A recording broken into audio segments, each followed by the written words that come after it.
오늘의 사건은 주님께서 그 잔치 자리에 먼저 와서 아마 기다리셨던 것 같습니다.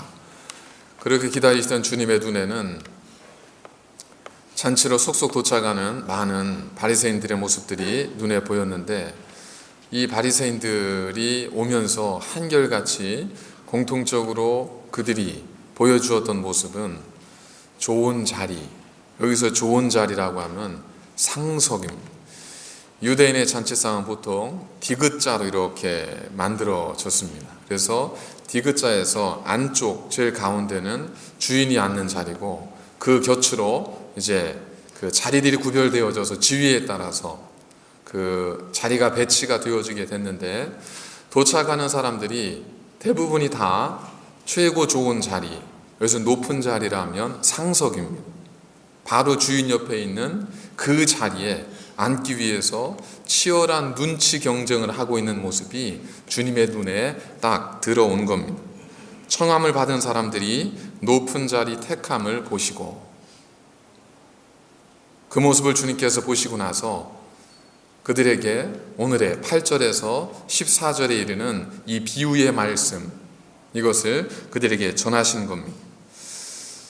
주님께서 그 높은 자리에 앉는 이 사람들을 향해서 오늘 몇 가지의 말씀을 통해서 그들의 마음 속에 있는, 그들의 심리에 있는, 그들의 마음을 주관하고 있는, 그들의 마음속 깊은 곳에 자리 잡고 있는 그러한 그들의 교만함과, 그리고 그들의 대접받고 싶어하는 그 마음에 대해서 주님께서 책망하긴 하셨지만, 그걸 책망하기보다 오히려 어떻게 하면 그것을 잘 극복하고 그렇게 건강한 자의 삶으로 살아갈 수 있을까 하는 것을 세 가지의 주의 말씀으로 우리에게 가르쳐 주고 있습니다. 오스트리아의 심리학자였던 그 알렉산더 애들러라고 하는 그러한 심리학자가 있습니다. 이 심리학자는 인간의 마음을 움직이는 두 가지의 주요한 요소로 열등감과 그리고 우월감을 정의를 했습니다. 그래서 사람은 결국 열등감이나 우월감을 가지고 이것에 의해서 사람은 움직여지고 사람은 행동하게 된다라는 논리입니다. 열등감 같은 경우는 내가 다른 사람에 비해서 혹은 나 스스로가 가진 능력이 부족하다, 나는 정말 모자라다, 이런 생각들이 열등감이지 않습니까? 반면 우월감은 내가 상대적으로 다른 사람에 비해서 높다, 상대적으로 다른 사람에 비해서 나는 우월하다, 이런 생각이 우월감입니다. 그런데 이 알렉산더 애들러에 따르면 이 열등감과 우월감은 겉으로 보여지는 모습은 굉장히 극단적 모습이기 때문에 달라 보이지만, 이 열등감과 우월감에는 깊은 공통점이 있다는 것. 그것이 뭐냐면 자기 자신을, 그리고 다른 사람을 정확하게 인식하고 바르게 바라보기보다는 자신의 주관적 관점에서 나와 상대방을 판단한다는 겁니다. 열등감은 내가 부족한 것이 아니라, 물론 부족하기도 하지만 내가 언제나 부족해 보이고, 그리고 언제나 약해 보이고, 언제나 모자라 보이고, 그러한 것들이 내 주된 의식이 되어져 버린 거지 않습니까? 그래서 그것이 우리로 하여금 어떤 열등감 콤플렉스를 갖게 만들곤 하죠. 애들은 그러나 열등감조차도 우리의 삶을, 우리의 행동을 단순히 그냥 부정적인 어떤 우울증만으로 이끄는 것이 아니라, 이 열등감도 우리를 건강하게 만들 수 있다라고 이야기도 합니다.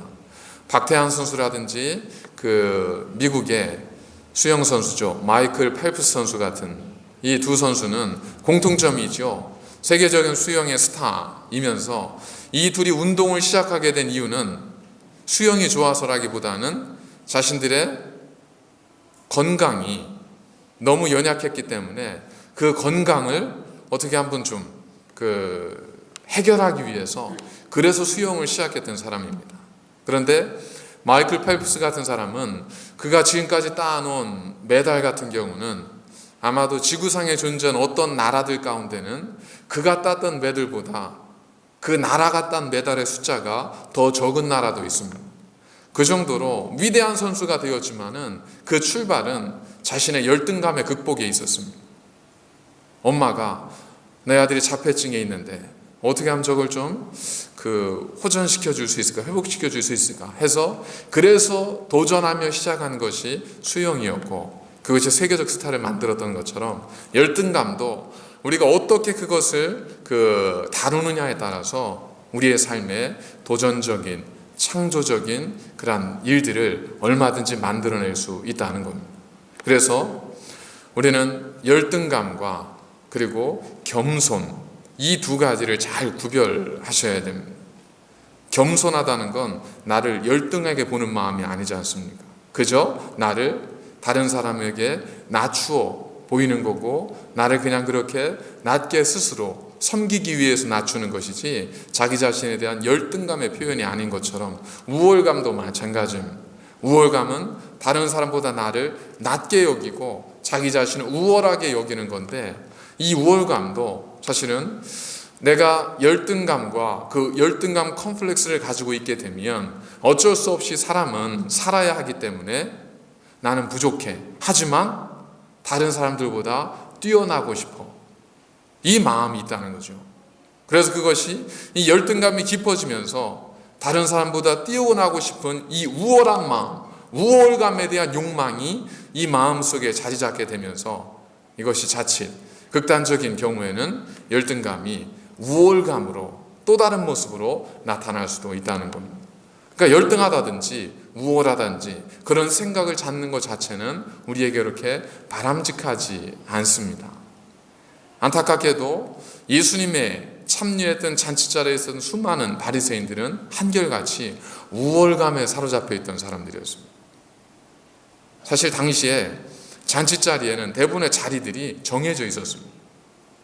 지금 저희야 어디를 가든 내 자리가 정해져 있지는 않잖아요. 그냥 적당히 봐서 앉는 거지만 그 당시만 하더라도 자리가 지위에 따라 정해져 있었어요.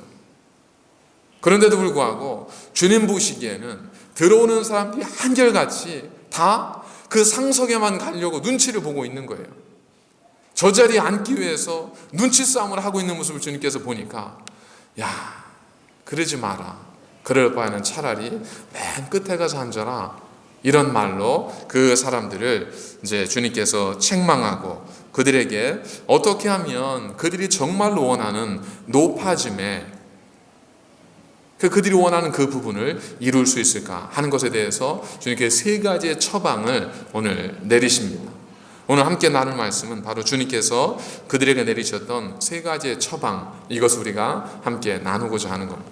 왜냐하면 우리들도 다 높아지고 싶지 않습니까? 우리도 다른 사람들로부터 인정받고 싶어하고, 우리도 다른 사람보다 좀 뛰어난 면을 갖고 싶어하고, 이것은 인지상정이죠. 모두가 똑같은 마음입니다. 어떻게 그것을 건강하게 이루어내느냐 하는 것은 우리의 과제인데, 주님께서는 그것을 세 가지로 우리에게 말씀하고 있습니다. 첫 번째는 뭐냐면, 높아짐이라고 하는 것은 스스로에 의한 것이 아니라 다른 사람들에 의한 것이 되어야 한다는 겁니다.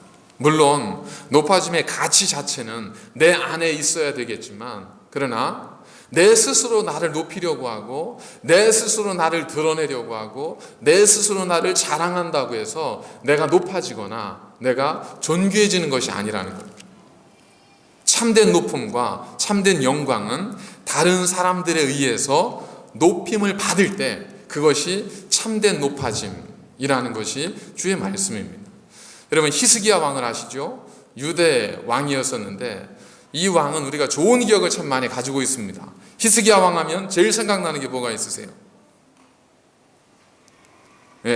15년 연장받은 그 죽을 수밖에 없었던 병에 걸렸다가 그 하나님의 기도 응답을 통해서 15년 생명을 연장받았죠. 그래서 히스기야 왕 하면 굉장히 저희들이 좋은 어떤 이미지를 가지고 있습니다. 근데 히스기야 왕의 말년이 어떠했는지는 우리가 잘 간과하고 지나갑니다.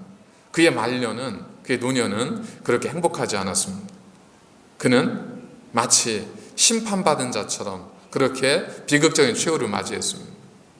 왜 그런가? 사실 그 일이 있기 전에 아수르로부터, 아시리아죠, 아시리아의 사내립이 유다를 계속해서 공격하고 위협하고 유다에게 편지를 보내 조롱하고 이런 일을 계속했거든요. 그러다 보니까 유다 왕이었던 히스기야가 사실은 아시리아는 강대국이고 유다는 작은 나라였기 때문에 위축되고 그것 때문에 굉장히 두려웠습니다.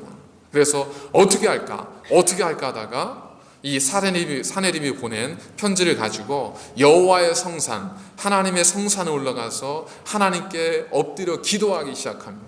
하나님, 불쌍히 여겨주십시오. 어찌하면 좋겠습니까?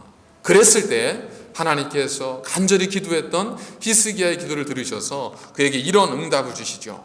내가 아수르 왕 사내립 때문에 내게 기도하는 것을 들었노라. 우리는 사실 하나님께서 내 기도에 응답하셨다, 하나님께서 내 기도를 들으셨다, 이것만 확신할 수 있으면 얼마든지 기도할 수 있잖아요. 여러분, 만약에 우리의 기도를 딱 했는데 하나님께서 내가 네 기도를 들었노라, 이 음성이 들려지면 얼마든 새벽에 또 나올 수 있지 않겠어요? 철야라도 할 수 있잖아요. 그죠? 답답한 건 그게 잘 안 들려지는 것 같아서 기도하기가 망설여지는 거죠. 이 히스기야 왕 같은 경우는 그 음성을 듣습니다. 내가 내게 기도하는 것을 들었노라. 하나님께서는 그 응답하신 것처럼 하나님의 사자를 보내서 아수르 군대를 물리치고 그리고 아수르로부터 이 유다를 보호해 주셨습니다. 문제 해결이 된 거죠. 그런데 안타깝게도 세옹지마라고 할까요? 또 다른 아픔이 닥친 거죠. 히스기야가 병에 걸려서 죽게 된 겁니다. 이제 나라가 안정을 찾았는데 왕이 죽게 되었으니 얼마나 히스기야가 두려웠겠습니까? 또 히스기야가 기도하기 시작합니다. 그러니까요, 응답의 경험이 있으면, 하나님으로부터 기도 응답 받은 경험이 있으면 기도하게 되는 거예요. 근데 그 경험이 없으면 기도하기가 망설여지게 되는 겁니다. 히스기야는 그 응답을 받았어요. 그러니까 또 어떻게 해요? 내 힘으로 할 수 없는 상황에 닥치니까 기도하기 시작하는 겁니다. 낯을 벽을 향해서 하나님 앞에 히스기야가 얼마나 간절히 기도했으면 그 소식을 전해줬던 이사야가 동네 밖을, 성 밖을 나가기도 전에 하나님께서 그를 다시 불러서 히스기야에게 보냅니다. 그리고 히스기야에게 이렇게 말씀하시죠. 내가 내 기도를 들었고 내 눈물을 보았노라. 내가 너를 낫게 하리니 내가 3일 만에 여호와의 성산에 올라가겠고 내게 내 날이 15년을 더할 것이며 내가 너와 이 성을 아수르 왕의 손에서 구원하고 내가 나를 위하고 또 내 종 다윗을 위함으로 이 성을 보호하리라. 이 하나님의 음성을 들은 겁니다. 내가 너의 기도를 들었고 내가 너의 눈물을 보았노라. 이 음성 한번 듣고 싶지 않습니까? 정말 저는 이 음성이 듣고 싶습니다. 내가 너의 기도를 들었노라. 내가 내 눈물을 보았노라. 히스기야는 이 음성을 듣고 정말 하나님이 또 그 몸을 건강하게 해주신 거죠. 바로 그때입니다. 하나님의 음성을 듣고 그가 이제 기쁨에 가득 차 있을 때 바벨론으로부터 사신이 왔습니다. 옆 나라 유대 왕이 아프단, 죽을 병에 걸렸다는 이야기를 듣고 바벨론 왕이 사신을 보낸 거죠. 편지와 예물을 함께 사신을 보냈습니다. 딱 도착해 보니까 히스기야는 죽어가는 게 아니라 살아났죠. 자, 근데 내 앞에 바벨론 왕이 사신과 그리고 선물과 또 편지를 보냈으니 또 얼마나 이 히스기야 왕이 감격스러웠겠습니까? 지금 아수르 왕도 기도 한 번으로 끝났죠. 병도 기도 한 번으로 다 이겼죠. 또 바벨론에서 사신이 도착해 있죠. 이 히스기야로서는 얼마나 기뻤겠어요. 어찌 보면 하나님의 축복이고 형통한 일이었었는데 그만 히스기야가 너무 스스로 감격스러워한 나머지 그 자리에서 실수를 하고 맙니다. 이사야가 히스기야 왕에게 찾아왔습니다. 왕이시여, 누가 왔습니까? 바벨론에서 그 왕이 내가 병들었던 소식을 듣고 편지와 예물을 보냈어. 아, 그러십니까? 그들에게 어떻게 하셨습니까? 참, 내가 할 말은 아닌데 내가 우리 왕궁에 있는 모든 금은 보화와 모든 무기와 모든 것들을 내가 그 사신들에게 다 보여주었어. 여러분, 왜 보여주었을까요? 자랑하고 싶은 거죠. 그 정도쯤 되면 자랑하고 싶지 않겠어요? 그죠? 자랑하고 싶은 거예요. 멀리서 왔다니까 더 한번 자랑해서 내가 어느 정도 되는 사람인 줄 아냐? 이걸 좀 알려주고 싶은 거예요. 그래가지고 다 보여줬어요. 그랬더니 이사야가 그에게 하나님의 음성을 전하죠. 왕이시여, 당신이 보여준 그 모든 것들을 하나님께서 당신에게서 바벨론으로 옮기실 겁니다. 그때 히스기야는 그래도 지혜로운 왕이었었기 때문에 그 하나님의 뜻을 알았습니다. 그래서 이사야에게 뭐라고 얘기해요? 하나님께서 하시는 모든 일이 옳습니다. 그러니까 자신이 하나님께 영광을 돌리고 하나님께 모든 기쁨을 드렸어야 되는데 그 모든 영광을 자기가 마음껏 누리고 싶어 했고 자기의 자랑의 도구로 삼고 싶어 했었던 그 마음을 히스기야도 깨닫게 된 거죠. 결국 그 일로 인해서 히스기야는 그 가지고 있던 모든 것들을 바벨론에 나중에 다 빼앗겨 버리게 됩니다. 그리고 히스기야는 말년에 노년에 이 하나님에 대한 그 좋았던 신앙은 다 사라지고 불신의 마음 때문에 처참한 최후를 맞게 됩니다. 그걸 보면서 균형은 잘 잡아야 될 필요가 있는데 이런 생각을 했습니다. 칭찬을 자주 해야 되겠구나. 칭찬을 자주 하는 게 참 이게 좋은 일이구나. 왜냐하면 다른 사람들 어떻게 칭찬을 많이 받으면 이제 어느 정도까지는 자존감이 살잖아요. 그죠? 그게 도가 지나치면 교만해지고 이제 우월감에 빠지게 되는 거지만 오죽했으면 내가 나를 자랑할까요? 오죽했으면 내 입으로 나를 자랑하겠어요? 여러분 저희들 살다 보면 그런 경우 보잖아요. 보면은 다 뻔해요. 아유 그냥 요즘 왜 그런지 모르겠어. 그죠? 아유 더워 하면서 막 이렇게 하잖아요. 그죠?